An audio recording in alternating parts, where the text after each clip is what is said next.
Morning, everybody. This video I recorded right after my semen retention video. Pretty much I was just feeling inspired, and I touched on sun gazing. This is what I'm currently looking at right now. The bright dot in the sky, that is what I am staring at right now.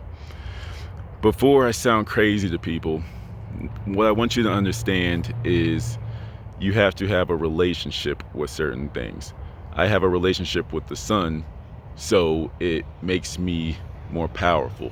And what I mean by that is I've been working with it. I've been easing myself into this.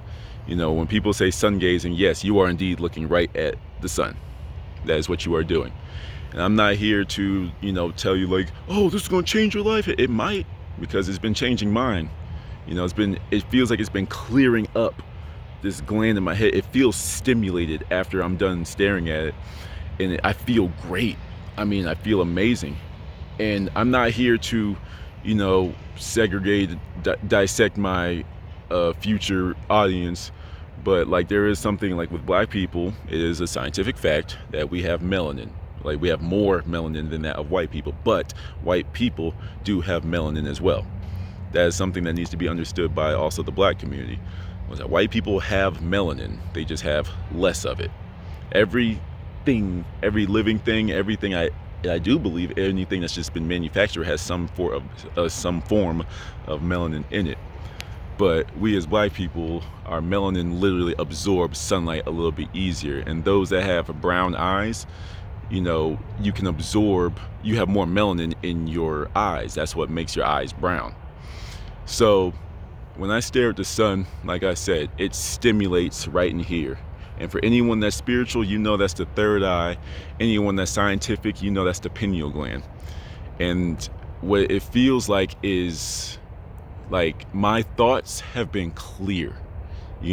My energy boosts in the morning. This is my morning cup of coffee.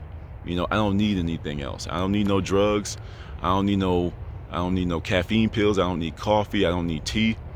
I just come out here. If it's a sunny morning like this, especially in Denver, it's going to be a lot of sunny mornings. I ain't looking forward to it when it gets cold, but the sun is here for us, It may sound crazy to some people. It might. But the thing is, society tells us a lot of things. Oh, the sun gives you cancer. The sun does this and that. I'm like, how's the thing that fuels our planet give us cancer? It's something else that gives us cancer, and usually it's our diet.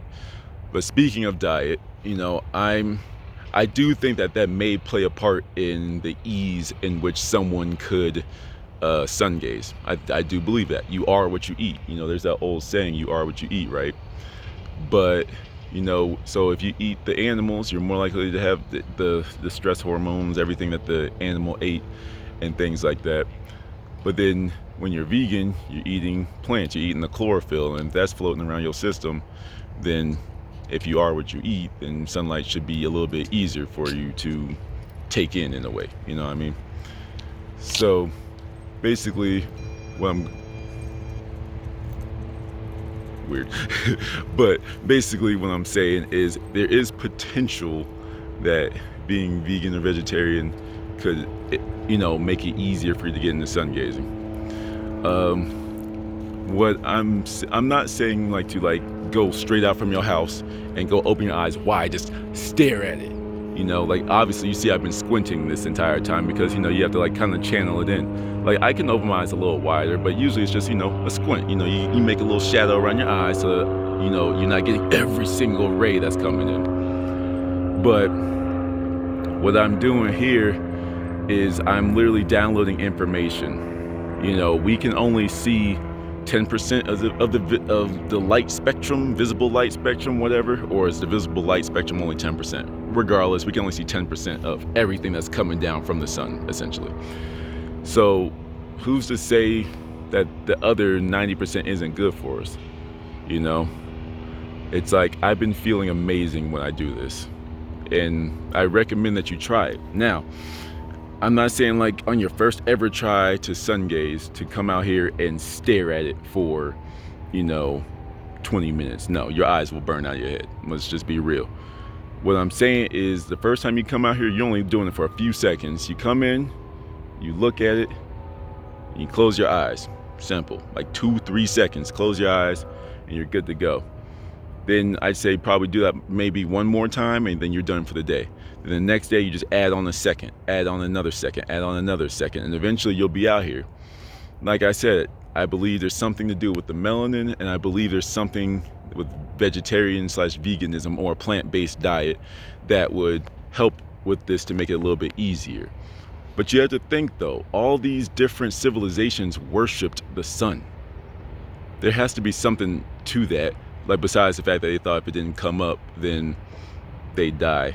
Like, you know, like they have to like do sacrifices to make the sun come back up. Maybe, maybe not. Sometimes I think a lot of our history was here to just make people sound like savages, because all these civilizations were a lot smarter than us. They made the pyramids, they made these crazy temples out of just chiseling rocks and stuff. And half the time we can't even make a building that's going to last more than 50 years, but they make stone structures that last thousands. You know what I mean? And these people weren't sitting on their computers all day. They weren't sitting in front of their phones. They weren't trying to get Instagram likes. You know, they were in the sun all day. And there's something to that. You know, there's something to it. I can't put it into words just yet, but to summarize everything, if you're going to get into this, once again, do it for small periods of time. Listen to your body though. If it like destroys you, don't do it. That's simple. You ain't gonna miss out on too much. Don't do it if it hurts you. If it hurts you, you're doing something wrong, or you just ain't ready for it yet. You know. And if you do decide to try it out, do it when the sun isn't high up in the air. So like, you know, right now it's early in the morning. Well, you know, it's like what, 8:30 right now? 8:30 in the morning. So the sun isn't at its peak. It's not emitting all of its power right now. So it's easier to look at. I can look at it through different times of the day because I've been doing it for a little while now. But you either want to do it at sunrise or sunset. You know, the last couple hours of sunlight and the first couple hours when it's up. And for those of you that tend to accept it and bring in the sun and it feels good to you, you're going to realize your thoughts are clear, your dreams are more vivid, you know, you have more energy. And that's just a quick video I wanted to make on sun gazing. I hope it works out for you, and if it doesn't, please don't force yourself, but if it does, enjoy. Take care.